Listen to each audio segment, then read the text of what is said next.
So who am I? Who is Stephen Carter? I'm a campaign strategist. Now that's a helpfully ambiguous title.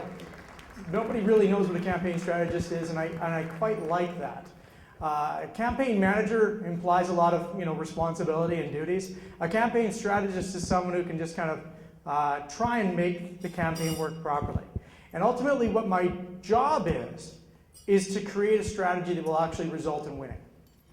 And that is much harder than it seems because people have the complete wrong idea about what campaigns are about. People want to talk about campaigns as though ideas matter. And they don't matter. What matters is the way that we're interacting with the media, the way that we interact with one another, and our social dynamic. And that's what we're going to be talking about. So what are the media weaknesses? Polling, pundits, and political science professors. The holy trinity of people who don't know what the hell they're talking about.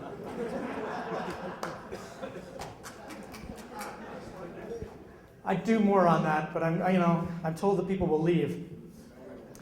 The polling, the pundits, and the political science professors all should know better. They're all wrong all the time.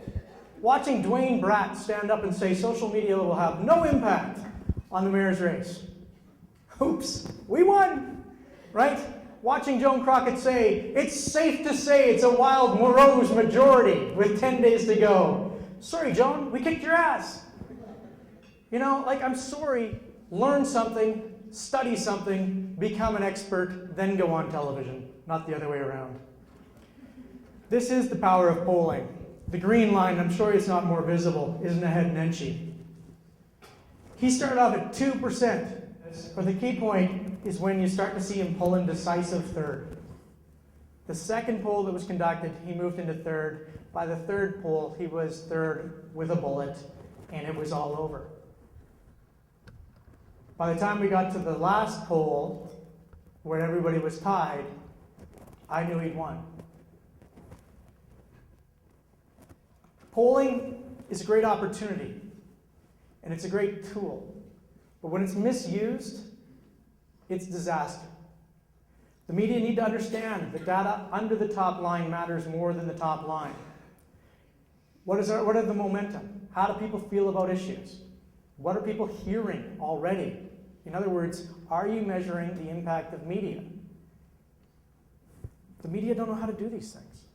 The pollsters know how to do them, but they're not explaining it properly because the focus and fixation is on the horse race. You know what? I don't think I'm biting the hand that feeds me. I don't think that, first of all, I think that the media know most of this already. I think the media, you guys picked up on the leak from the war room right off the bat, right? Not everybody did, but you guys did. I'm not too worried about it. I've always been frank with the media. Always have been. It's just the way it is. The Hunsberger incident broke on Twitter. And then it was grabbed by mainstream media and turned into a story. Hunsberger is the candidate in Edmonton Southwest who was talking about the lake of fire that all homosexuals would perish in and how that would be part of the education curriculum. It was actually the education curriculum that was the most important part of that, but lake of fire was such evocative language that it became the dominant theme through the media. Facebook then will show whether or not that issue has popularity or traction.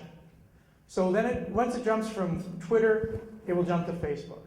And finally, we do a little bit of trickery, and Kelly's here, so she's going to be a little bit mad at me. But there was a day during the campaign when we didn't think that we'd get the media attention that we wanted, so we accidentally leaked our internal memos. And Kelly wrote about it. So thanks, Kelly. What's fascinating with that is that it was tweeted 354 times, shared on Facebook 100 times, and it got the reach that we were hoping for. It was just a blog, but I do think that it actually did wind up in pages, but this blog was pretty popular in the war room on that particular day. So we do things that people feel if they get a scoop, they're more likely to report it. So we sometimes will give them scoops. Here's a big question. I get this all the time. Are the media biased? Yes. Yes, they are. Especially the Sun. Sorry, Rick. How you doing? Good to see you, buddy. Look at that. It just happens to be Rick Bell page. Rick Bell gets set for Smith Bucks. Honest to God, the Wild Rose logo behind that. That is fantastic. That is some special stuff. Now, I'd like to tell you that was isolated. I'm not. The Calgary Sun picked a winner. The Sun News Network picked the Wild Rose. And if you don't believe me, these are the Facebook ads that were showing up for the Sun News Network. Now, I think this is fascinating. It doesn't say Sun News Network, click like if you like the Sun News Network. It says, is Danielle Smith your next premier? With her photograph, like Sun News Network for more. Shaw Digital 177. Are you kidding me? Are you kidding me? This is the ad that they ran. Does this strike you as fair and balanced in any way, shape, or form? It's not, because it was never designed to be. And you know what? I don't blame the Sun for this. I don't blame the Sun News Network for taking this type of editorial bias. This will sell papers. This will bring eyeballs to the television network. And at the end of the day, that's their job. This is the way that they felt they could do it the best. What about the rest of the media? Well, the Calgary Herald editorial board is biased, but they're supposed to be. They're opinion writers. They're supposed to be writing opinion. The pundits are biased. That's what they are. That's how they became pundits. You know, I imagine at some point my face may pop up on television once in a while. I'm going to let you in on something. I'm biased. Okay? That's okay. It's fair. It's fair game. But the rest of the news, I don't believe are biased. I don't believe that the Calgary Herald and the CTV reporters in any way showed any bias. In fact, I think they went out of their way to be fair. And I think that when you saw the negativity that was directed at the Progressive Conservatives for the first 20 days of a 28-day campaign, it was balanced off by the negativity that was shown to the Wild Rose in the last 8 days of a 28-day campaign. We just got lucky because ours came at the beginning and theirs came at the end. Now, we could also discuss whether or not that was luck or whether we planned it. That's another presentation.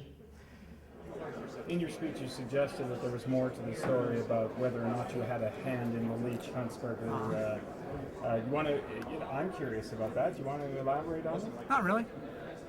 How much of a hand did you have in Leach and Huntsberger? I don't know. That means it has something to do with it. Does it? Yeah, that's... Well, that's how you're interpreting. Yeah, Are you denying you did? I didn't deny. That's why I always liked you. You're always one of my favorites, Carter. I'm not denying anything. I'm not saying it. The reality is that those stories spread out really well.